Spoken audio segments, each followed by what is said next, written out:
ubu naho duhikaze Anne-Marie we mwiza makuru inkino.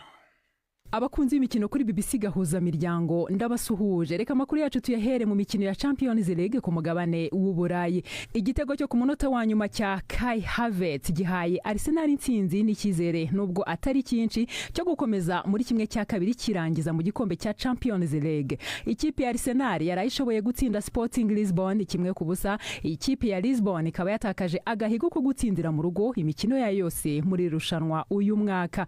Muri uwo mukino kandi umunyezamu wa Arsenal David Raya yashoboye gukuramo imipira myinshi ikomeye cyane yashoboraga kubyara ibitego bya Sporting Lisbon. Ibi bikaba byatumye abasesenguzi ba ruhago batangira kwibaza niba David Raya atari we ubu umunyezamu wa mbere ku isi. Mu wundi mukino waraye ubaye ikipe ya Bayern yatsindiye Real Madrid ku kibuga cyayo cya Santiago Bernabeu ibitego 2-1. Ibitego byatsinzwe na barutahizamu bayo aribo Luis Diaz hamwe na Harry Kane. Iyo ntsinzi iratanga icyizere gikomeye ku ikipe ya Bayern kuzagera muri kimwe cya kabiri, mu gihe ku ikipe ya Real Madrid icyizere cyo kwegukana igikombe cyari cyo cyose uyu mwaka w'imikino kirimo kurushaho kuyoyoka kuko muri shampiyona ya La Liga irushwa na Barcelona amanota 7 yose. Tukiri kuri iyo mikino ya Champions League kandi muri iri joro hateganyijwe indi mikino 2 aho ikipe ya Paris Saint-Germain ari nayo ifite iki gikombe yakira Liverpool. Uyu mukino uje mu gihe umutoza wa Liverpool Arne Slot ari ku gitutu gikomeye cyo gusezererwa na Manchester City muri FA Cup aho kuwa gatandatu wigishize Liverpool yahondaguye ibitego 4-0.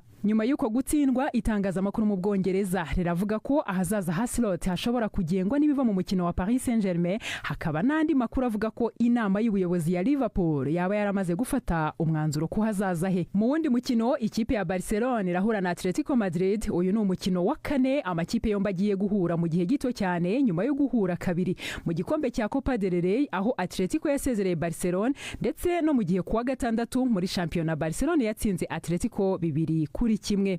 Ikipe ya FC Barcelona irakina idafite rutahizamu wayo ukomeye Rafinha wavunikiye mu mikino y'ikipe y'igihugu ya Brazil. Iyi mvune ye yatumye asiba umukino wa shampiyona uheruka Barcelona yatsinzemo Atletico Madrid ibitego 2-1. Andi makuru kandi avuga ku mugabane w'Uburayi mu gihugu cya Espagne amakipe 38 ku makipe 42 akina mu byiciro bibiri bya mbere muri Espagne azakina yambaye imyenda yayo ya kera, imipira ifite amaboko magufi cyane mu mikino ya shampiyona mu mpera z'iki cyumweru. Ibi ni mu rwego rwo guhimbaza umuco n'ibiranga buri kipe. Iyi myenda yakozwe hagendeye ku ishusho yiyambarwaga mu bihe byashize mu rwego rwo guha icyubahiro amateka ya buri kipe n'imigenzo y'abafana bayo. Amakipe ya Barcelona, Rayo Vallecano, Getafe ndetse na Real Madrid niyo yonyine atazagaragara muri uyu muhango. Ibinyamakuru byo muri icyo gihugu byatangaje ko Barcelona, Rayo Vallecano ndetse na Getafe batazambara iyo myenda yihariye kubera impamvu z'imyiteguro,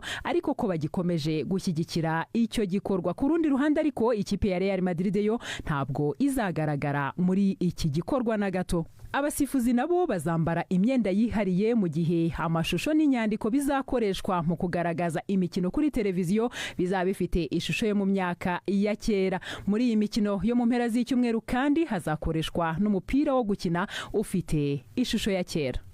Arakoze Anne-Marie we mwiza